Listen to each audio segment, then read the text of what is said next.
Fala galera, beleza? Tudo tranquilo, hein? Bom, para quem não me conhece, sou o professor Anderson, tá?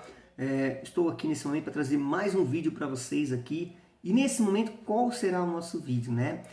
Classes sociais. Eu pergunto para vocês, qual é a sua classe social, tá? Então, esse será o nosso tema, tá? Classes sociais. E começando nesse sentido, é importante compreender que quando se fala em classes sociais, tem muita coisa aí, né, dentro dessa questão de classes sociais, precisamos compreender um pouquinho mais, tá? Então vamos começar com essa questão para que entendamos um pouquinho mais essa desigualdade que ocorre dentro, né, dos fenômenos aqui no mundo, na verdade, tá? Olha só aqui, ó.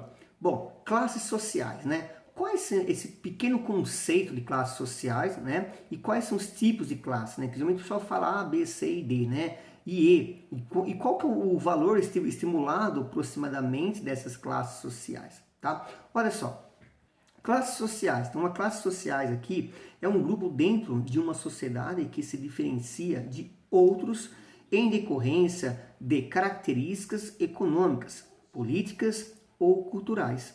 Então, aqui ele traz aqui a questão com base, né, no IBGE, que é a classe social para o IBGE. Então, a classe A, olha o que ele fala aqui, ó, mais de 15 salários mínimos, tá? Então, vamos supor, mais de 15, vamos por aí, arredondar, né, 15 mil, tá? Então, a pessoa, no caso seria R$ 1.000 salário mínimo, ela receberia mensalmente mais de 15 mil reais, tá? E nós temos a classe B, né? Ô, professor, mas mais de 15 mil é um salário legal, não é? Poxa, isso é um salário legal, né? Muito mais que legal, né? É perfeito, na verdade, tá? É um baita mesmo de um salário mesmo, tá? Quem recebe esse salário? Geralmente juízes recebem esse salário, comerciantes, né? Não falo aquele rapaz que vende, né? O comerciante que vende aquela roupinha, não. Que vende frutas, mas o comerciante que tem um poder aquisitivo um pouco melhor da sua loja, uma estrutura maior, inclusive, tá? Bom, temos a classe B, né?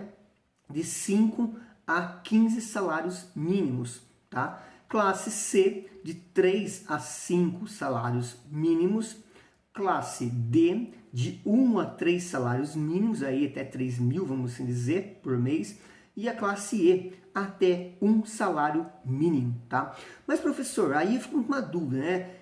Porque tem salários abaixo de R$ 1.000, né? Depende, né, que tem abaixo, porque a questão federal, né, estipulou o salário mínimo, né, se não me engano está um pouquinho mais de R$ 1.000, né, nesse atual momento, mas o que acontece? Algumas situações de pessoas autônomas, né, que trabalham, então não é um período integral de 8 horas, né, jornada de 8 horas, então tem pessoas que trabalham um pouquinho menos e recebem um pouquinho menos também de salário, tá? Mas eu trouxe para vocês A, B, C e D, tá? Para que você tenha uma noçãozinha aí que é em torno de um salário, né, no caso o E, né, até um salário mínimo, tá? E a classe A, o pessoal fala, né, poxa, classe A, né, porque recebe de 15 a mais salários mínimos. Depois vamos ver a porcentagem que se encontra aí, tá ok?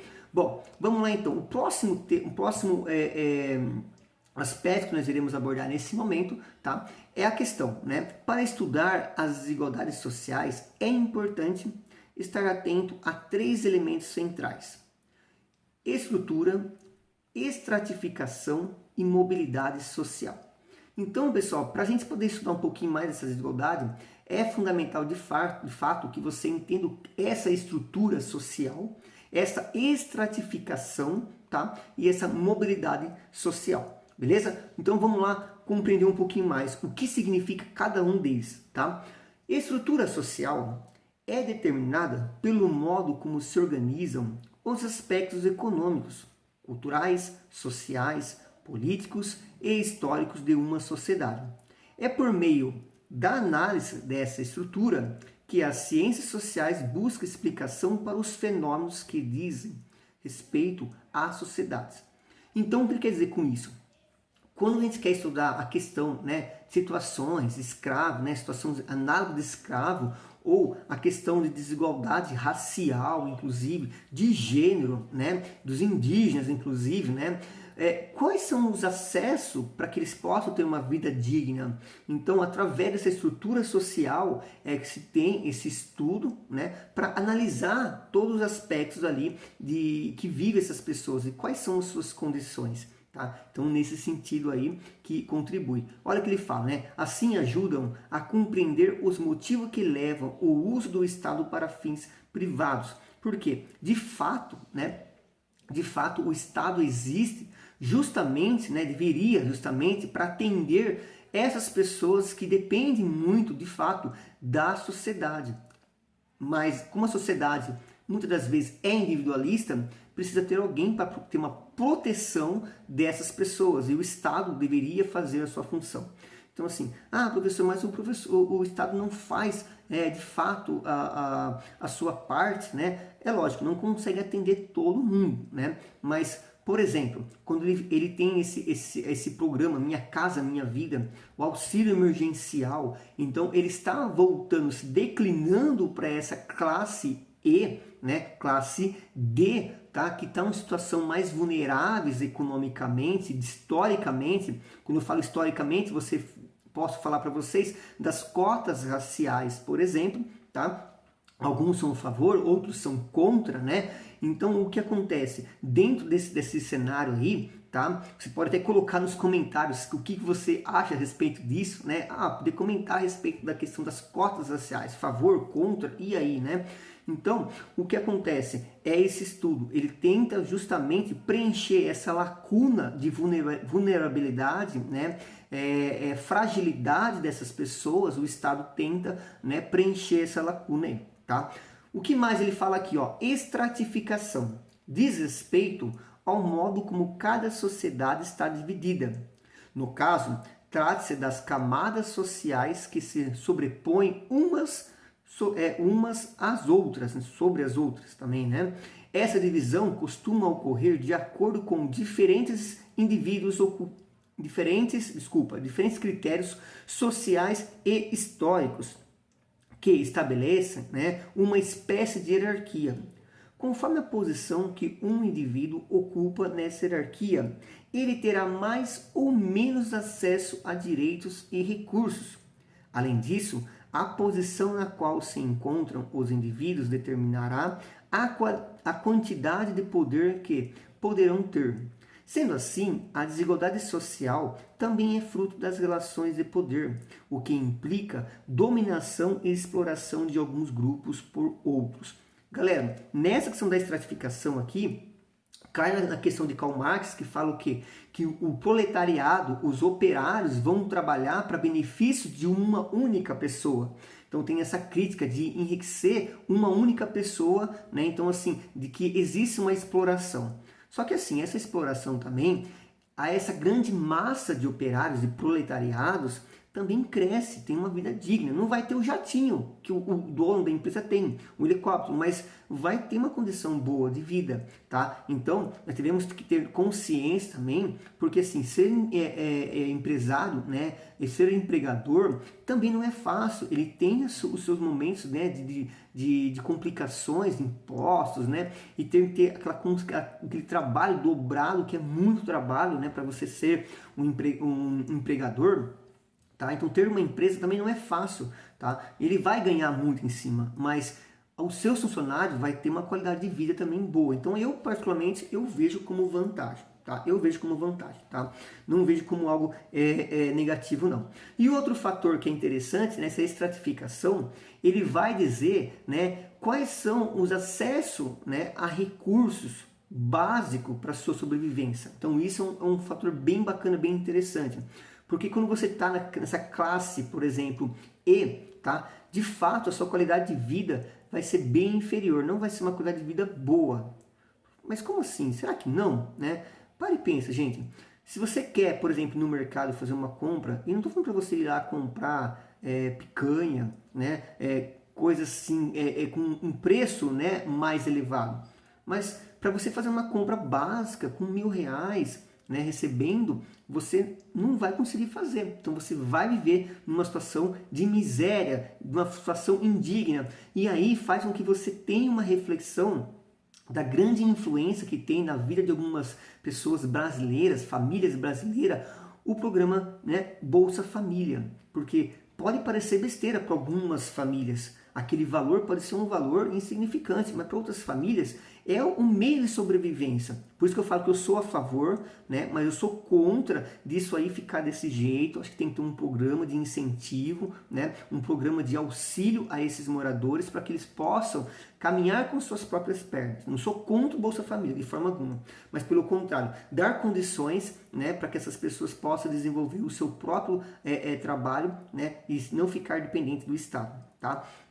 Então, nesse sentido que a estratificação traz. Então, tem pessoas que vai estar numa situação mais vulnerável, né, mais delicada, e outras situações mais privilegiadas, tá? Mas também eu não sou daquele cara que meteu, né, o pau no empresário, tá? Ele fala assim, não, tem que tributar essa pessoa, tem que fazer isso, e eu fico muito preocupado quando o Estado, né, o governo quer colocar o dedinho aqui na empresa, porque daí dá mal, né? Não é legal. Temos exemplo, a Argentina atualmente, né? E então assim, Venezuela, então assim, não é legal, né? Tem que ter essa liberdade mesmo, né? O neoliberalismo, tá ok? Bom, o que mais eu tenho para falar para vocês aqui, ó? Mobilidade social, também um ponto fantástico, né? Muito bacana. Olha só, mobilidade social determinada pela possibilidade de um indivíduo mudar de posição na hierarquia social. No passado, houve em algumas sociedades uma estrutura de estratificação excessivamente rígida, que não permitia os indivíduos deixar de pertencer a um estrato social ou passar a pertencer a ele. Nos tempos atuais, em quase todas as sociedades, existe sempre a possibilidade formal ou jurídica de haver mobilidade, mas a acessão, né, social não costuma ser fácil, pois as camadas inferiores, em boa parte das vezes, enfrentam várias restrições de acesso aos recursos, justamente o que acaba por distingui-las das demais classes. Então, assim, de fato, né, a mobilidade social hoje ela é aberta para todos. O que quer dizer para você? Se você, por exemplo, né, é da classe E, tá? Começou a estudar, prestou um concurso e passou nesse concurso, vai ganhar 15 mil, do E você vai para A. Tá entendendo? Então essa mobilidade, essa possibilidade hoje existe de você sair da E e ir para C, para ir para B, ir para A. Então essa mobilidade é essa transição que ocorre nessa pirâmide em que você pode tanto estar lá em cima quanto estar lá embaixo, tá? Então, quando fala, por exemplo, em falência dos bilionários, né? Esses bilionários se encontram na A ainda. Por isso que eu falo que é bem interessante, né? Queria eu estar falido dentro dessa situação.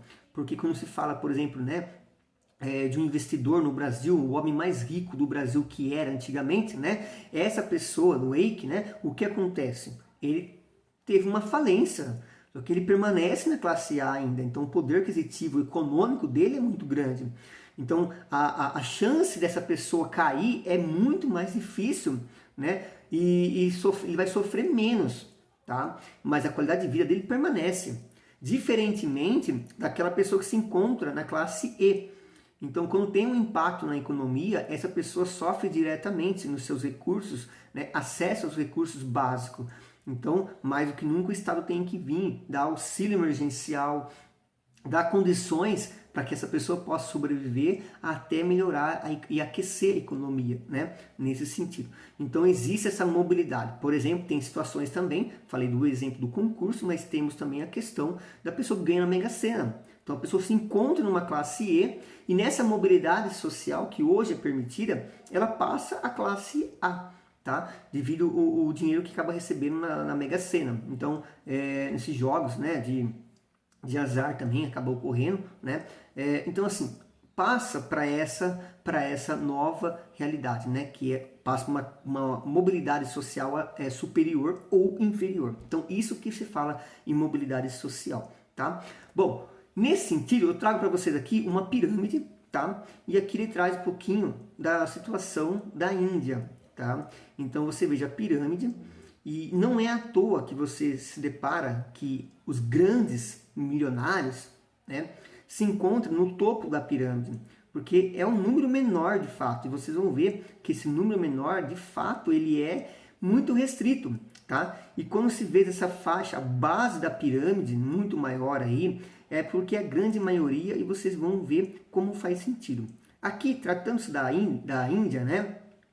Sacerdotes, né, intelectuais se encontram, né, no topo da pirâmide, os guerreiros também numa posição muito boa, né, os comerciantes, né, e aqui os proletariados, vamos dizer, antigamente falava de proletariados por Karl Marx, né, na nossa situação aqui são os operários, né, são os camponeses, artesãos, né, e operários aqui. Então essa situação, tá gente, essa situação da Índia, essa pirâmide que eu trago para vocês da Índia, é assim que eles classificam, né, essa classe, tá, dentro da cultura indiana, tá? Mas eu tenho também outras situações, tá?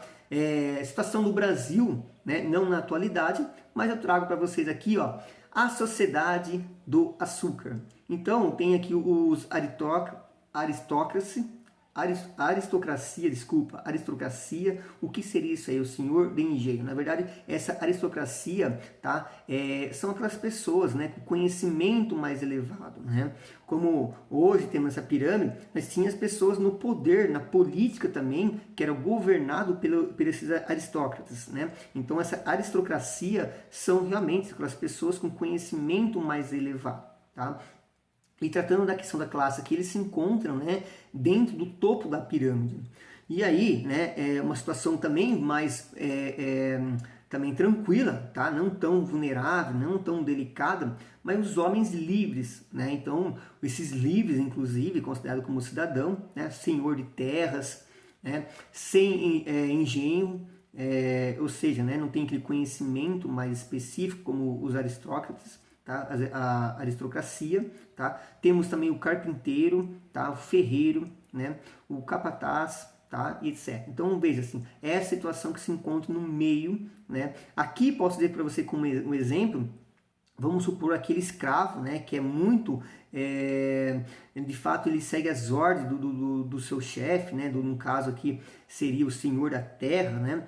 E ele ganha a confiança do senhor da terra, ele pode sair da situação de escravo e passar, né, a ser um capataz, tá? Então você veja que ocorre uma mobilidade aí social até mesmo nesse momento, nesse período. E por último, né, que a grande massa, que são as pessoas escravos, né? Então essa questão de escravos é muito triste porque não só pelo trabalho excessivo, mas pela perca da sua liberdade, ser visto pela sociedade, tá, gente?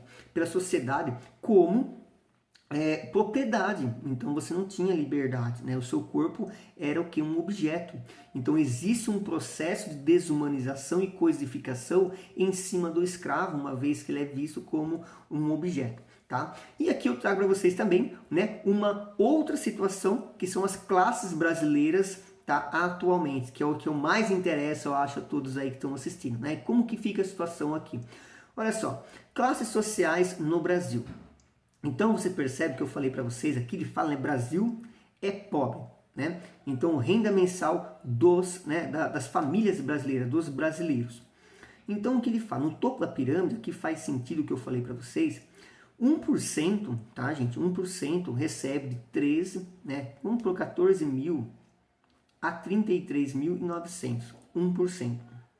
Então, eu posso dizer para vocês que é a exceção, né? É a exceção de fato, tá? Então, são poucos que se encontram ali. Então, para você ter uma noção, assim, poxa, professor, eu não recebo isso aí, recebo um pouco menos, né? Um pouco menos assim, né? Eu recebo pouco, não recebo muito. Você vai ver que você não tem que se sentir, né, excluído de forma alguma, mesmo que você receba pouco, mas você se enquadra na grande número de brasileiros, tá, com uma renda inferior. Então essas questões aqui, né, de 13.560 a 33.900 é uma exceção de fato, é 1% dos brasileiros, então é pouquíssimas pessoas. Quem são essas pessoas que eu falo? Né? São juízes, são empresários, né? Donos de indústria aí, tá? Jogador de futebol, tá? Também não são todos jogadores de futebol, tá? Aqui também tem, né, um verdinho mais escuro, que é o 4%, né? 4% isso aqui. Então é de 6 mil, né? Vamos por 7 mil a 14 mil, tá? E o 9% de 3 mil, né, e 400 a 6.780. Então, pessoal, e um outro ponto aqui que eu acho que é bacana, né? Que 16% aqui recebe de 2.000 a 3.400. E aí vem a situação mais vulnerável, né? Porque se encontra em 66%, tá? Então você veja, mais da metade da população brasileira se encontra na situação de ganhar de R$ 1.356 a R$ 2.034.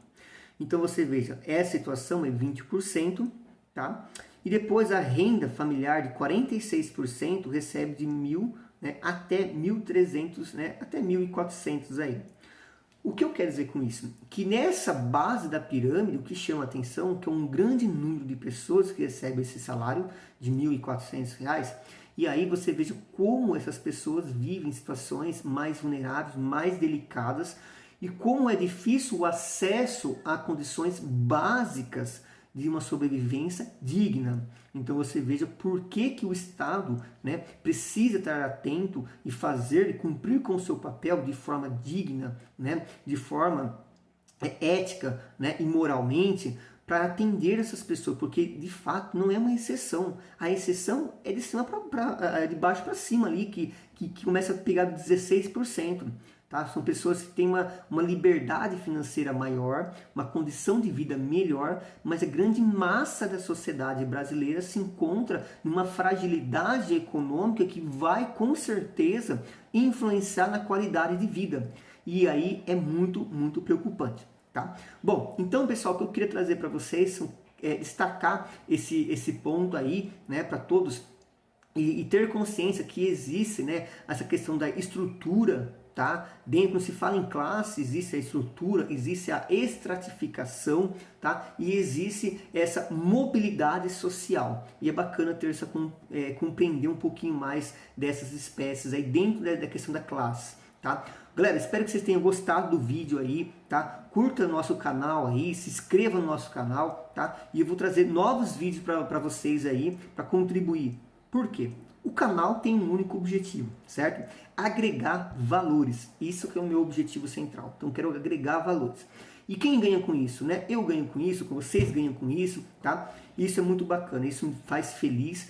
E deixe os seus comentários, tá? Deixe os comentários, se inscreva no canal, porque de fato isso aí, como eu sempre falo, né? Vai dar, né, um gás para que eu possa produzir mais e mais vídeos, tá? Pessoal, agradeço mesmo, valeu pela participação aí, por estar assistindo, por estar curtindo o vídeo aí, tá ok? Até a próxima, valeu galera!